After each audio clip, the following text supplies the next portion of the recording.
next video for the day is The Toad That Broke Australia. This is by Moreparz. I have no idea who this person is. I'm excited to hear a funny Australian accent though. And to learn about a toad, I guess. Honestly, anytime I hear toads now, I think of Bitsy. Or not Bitsy, Peggy. Just licking toads from Legends of Evantris, but you know. Yeah, anyways, I digress. The Toad That Broke Australia by Moreparz. Here we go. Is home to some of the deadliest animals on the planet. Oh my. Poor What kangaroo. if I told you there's one creature they all fear? An invasive species, millions strong, wiping out native animals that we are locked in combat with to this very... Oh my god. Oh my god. What is those? What are... That is terrifying! What even are those? They look like skeletons of rats with really long tails. Every day. What kind of vile... Also, what the fuck is this? Is it coming off his hat or some shit? beast is capable of spreading such reckless hate? Straight The answer is this fat fucking toad. What? But how did this war begin? Well, to answer your question, we're gonna have to go way back. Oh, okay. The year is 1866. We are in the land down under, and our story begins. The land down under. The land down under. And that song pops into my head. Something thunder. Also, isn't this the book from Shrek? Isn't this the book like that gets read from Shrek or yeah, okay, anyway. The same way many tragedies do. With the British.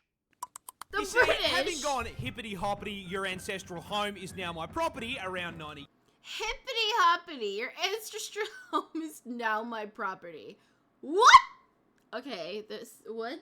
Years back, the Brits were in full swing, rampantly colonizing the country. Okay. Part of that included agriculture. The Brits are taking now, over they the world. brought with them many crops, but the important one in this story is sugarcane. Sugarcane. Is valued Okay. not only for trade, but also because, well, the fucking tea isn't going to sweeten itself, is it? But you see, Diabetes. Yo. Hoshi. No. Bad Hoshi. sugarcane only grows in the heat, which ruled out the south. Wait, I didn't know that. Sugarcane only grows in the heat? Well, can't you just build a bunch of, like, heated greenhouses? Like, use some fucking solar, like, panels and make some big-ass heated greenhouses, and then you could grow sugarcane. Problem solved. The country. It also likes humid environments, which ruled out Western Australia. Which Wait. left them with one What? option. So, the cane farmers loaded up their first Stardew Valley save in Queensland in 1866. But the farmers ran into an issue. You see, Queensland is home to these nifty little bugs called Dermalopida albahertum. Wait, I want to try to pronounce that. Dermalopida albahertum. Dermalopida albahertum. Yeah. Okay, anyway. These are native beetles that hit their macros by munching on plant leaves. So when cane farmers joined the Queensland Minecraft server and set up a fucking Hermitcraft-sized farm, the beetles were in heaven and set to work demolishing the plant. Ew! Beetles? Why does it have to be bugs? You know, and take the snail over the beetle. At least it's slimy and not hard and crawly and... Now, funnily enough, the adult bugs weren't actually the problem. Sugarcane leaves hold full value. But the problem is that with such an abundant food source, the bugs started multiplying, laying their eggs around the base of the plants. These eggs hatched into larvae. And Ew, why do we have to look at like the grown-ups, these little worms don't eat the leaves. They eat the roots. Oh, and so the sugarcane starts getting absolutely fucking spit roasted. And the farmers can do nothing but watch as sugarcane yield plummets through the floor along with their profits. This whole situation really pissed off the farmers, who banded together, went to the Australian government, and told them to fucking fix it. Sir, a horde of creatures is destroying the cane fields. And so, the Queensland government founded the Bureau of Sugar Experimentation Stations, or the BSES. The BSES. That sounds like a lot of bullshit and more shit. In 1900. This team of crack scientists then immediately set out trying to Crack solve the very same issue every single Factorio player faces. This place is covered in bugs. They are breaking my shit. I love the Factorio reference. That's hilarious. How do I violently slaughter the local wildlife in order to expand capitalism and my profit margins? The BSES pondered this question for 25 fucking years. 25 years to solve a bug problem? I wouldn't live there anymore. Give me 2 years and I'm gone. Gone! They tried spraying chemical insecticides. Didn't work. They tried injecting insecticides into the soil. Oh my god. Didn't work. That sounds They like poison tried people. releasing the fucking cordyceps fungus, and it still didn't work.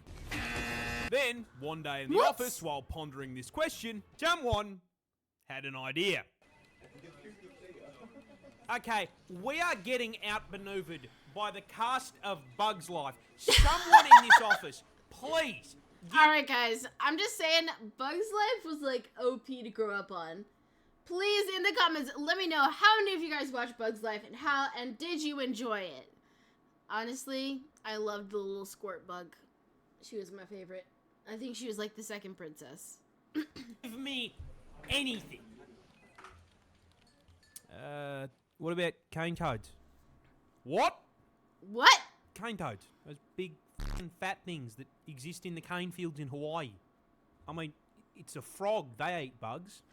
Smiling friends! Yo. Introduce an invasive species to fix a problem caused by an invasive species. I mean, what could possibly go wrong?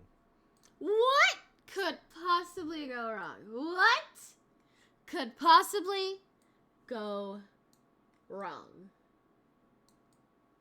What? What could possibly go wrong? Nothing. Nothing at all. That's right. That's right. Nothing. Totally. Surely nothing will go wrong. And so, in June of 1936, 2,400 brave cane divers were deployed to the fields to deal with the arthropod menace. Damn. But there's just one small issue. Cane toads were fucking dog shit. Yeah, funnily enough, big, fat, slow, ground-dwelling toads were not exactly the smartest solution to deal with beetles that spend the majority of their adult life 6 meters off the fucking ground.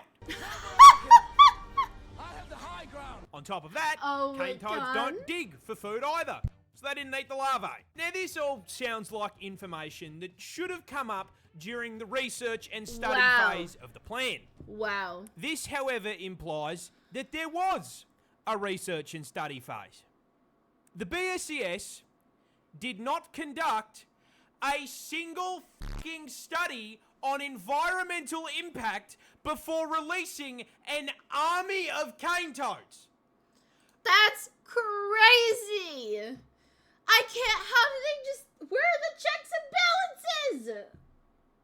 Sure, the government's like, yeah, the president's like, yeah, okay, we'll just sign this thing to release 2,400 toads into Australia. Okay. Are you This complete absence of brain cells caused a rather spectacular domino effect of ecological fuck-ups. and it's going to teach you a valuable lesson about invasive species. You see, while the cane toads barely ate what they were supposed to, they did eat. And as incredibly large omnivorous toads, they ate practically anything they could fit into their mouths. Wait. Did they say omnivorous or carnivorous? Rats, mice, snails, Lizard! baby birds. It was the no. toad equivalent of f***ing Kirby. Oh no. And then, not unlike the exact problem they God. were brought here to solve, with all that food, they started reproducing. Oh A God. lot. In fact, female cane toads God. can lay anywhere between 8,000 to 30,000 fucking eggs per clutch. What? Up to 30,000. Oh my God. And this is okay. And this is why But I mean, this should not be too much of a problem. Australia is home to some of the deadliest creatures on the planet. Surely, the local wildlife has this under control. Wait, what? The cane toads, they're poisonous. So those little bulges on the shoulder, those are parotid glands, and they are packed to the brim with bufotoxin. No. Wait, bufotoxin. Isn't that what's used in Botox? Isn't that something that's used in Botox? Why aren't like the beauty salons and shit just like getting up all these toads and making it into Botox? Like I don't know. Don't mind me. That's not a D's nuts joke. Got him! Now, whenever the adult toads are threatened, they will squirt this white, sticky fluid out of the glands.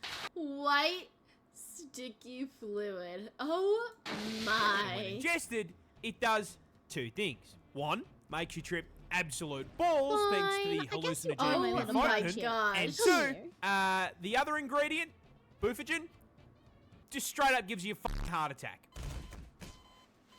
What? That's It's important to note that this toxin is also present in their eggs and tadpoles. Oh, now, in their natural my habitat, this gosh. isn't as much of a problem because Wow. everything around them has had thousands of years to get good and deal with this fast poison bill My by either gosh. developing immunity or learning to eat around the glands. But Australia is not their ecosystem, and despite all of the deadly animals we've got, they have had a grand total of 5 minutes to adapt to the presence of the fucking calid toad. That is insane. That is so crazy. Who knew they were poisonous? Oh my gosh. I'm flabbergasted. Thank you so much, Drender. Thank you. Welcome in. Thank you. Now, quick question for the class. What happens to an animal population when there is nothing to eat it? It gets bigger. And so, shortly after being introduced, a rapidly expanding tyrannid swarm of toads began to spread across the country. The BSES noticed this and, Have they tried to eat humans? I mean, I guess humans are pretty big. But, like, if you can incapacitate a fucking 6-foot crocodile, how could you not try to incapacitate a human? Granted, they're probably not near humans a lot. I don't know. But, like, I don't see this ending well. Fucking nothing. Because it technically didn't affect the sugarcane. The swarm spread further, occupying all inhabitable parts of Queensland, and they were laying so many fucking eggs that their clutches began polluting the waterways like a bufotoxin teabag, killing native fish as well as any animals that drank from the water. You know what, that makes sense. Did nothing. Those eggs hatched into tadpoles, which started killing more fish. And The birds. BSES still did nothing. the swarm advanced, breaching into the Northern Territory and New South Wales. Wow. When questioned, the BSES insisted the toads were doing their jobs and everything was fine. By the 1980s, the toads were now starving out or just fucking eating local wildlife and one-shotting anything that tried to eat them. That is terrifying! And considering, at this point, there were 5 fucking million of them, that happened a lot. So, with local wildlife being absolutely fucking decimated, the BSES was forced to acknowledge that maybe, just maybe... Listen, we fucked up. But, oh well, everyone makes mistakes. Nothing we can do about it. No! They left it for the government to clean up. Sir, a second horde of creatures has escaped the cane field. Fuck! Yeah, they realised just how much damage was being done and in 1986 began funneling federal funds into controlling the population. They tried trapping and physically removing the toads, but unless they had 5 million traps, that wasn't going to do shit. Biological warfare was proposed in the form of releasing viruses and parasites, but was shot down because it would do just as much damage to the native wildlife. And the toad front continues to advance to this day. So where does that leave us? Short answer is kind of fucked. Cane toads now threaten a total of 75 native species, and they've even driven populations of animals like the northern quoll to complete extinction in... No! That's such a cute little critter! It was so cute! That's so sad. Parts of the country they infest. And with the population now sitting at 200 fucking million toads, that infestation is spreading, with predictions showing they will be fucking up ecosystems in 5 states in the near future. And given that they have amassed a population 10 times the size of the humans in Australia, the government has completely fucking abandoned the fight for eradication, switching focus to harm reduction, using bait toads covered in non-lethal but unpleasant substances to try to teach local wildlife that toad bad. On top of this, the government has encouraged the broader public to, just fucking kill the toads. You are supposed to do it humanely by catching them and sticking them in a freezer for 48 hours, but, most people don't want a frog taking up their freezer space. Ew, so they just use a that's golf club nasty. or a car. Driving in my car right after Oh my god, that's crazy. I can just imagine some like Mad Max steampunk shit like car with just like one, almost like a tractor, like a big ass tractor with like the grass cutting thing on the front, and like people just bulldozing these frogs. Like, also, why haven't they tried to invent a fucking antidote? There's enough frogs. Make a fucking antidote. With this being Australia, our wildlife is also putting up a fight. Keelback snakes, for example, are immune to their venom, and Ricali and magpies have learned to flip them onto their backs before getting a feed. Now, jokes aside, you want to know who I feel genuinely fucking awful for? The toads. They didn't ask for any of this shit. They just got dumped onto a random island and did their thing, and now they are being actively hunted. No. The assholes in this story are the BSES and the cane growers. True. Because you may be thinking, why were they allowed to do this shit in the first place? Well, that's the neat part. They weren't. What? The federal government banned the fucking idea when they came up for it in 1935, based on the advice of entomologists who rightly presumed the toads would become a bigger fucking issue than the beetles. That's insane. But the BSES and the cane growers lobbied to have the ban lifted in 1936. We are stuck in permanent toad combat because these dickheads looked at scientific advice and went, nah. That's crazy. You have got to be fucked. G'day, Merry Christmas, Happy Holidays, Toads and will thank take you over the so world much one for day. watching. This is the Just first wait. crack I have taken at a long form on this channel, and I'm not going to lie, I had a lot of fun working on it, so I hope you enjoyed. Also, a quick announcement if anyone missed it, we're partnered with GamerSubs now. The link in the code is in the description, so go grab yourself a tub, man. Also, just want to thank each and every one of you watching this for literally changing my life. That will never not mean the world to me, so thank you. Hope you all have a bloody fantastic rest of your holiday period, and I will see you all next time. Thank you so much for watching. If you like the chaos, make sure to hit that subscribe button and come join me on Twitch. I stream every day, 6 p.m. to 12 p.m. EST time. I hope to see you there. Bye!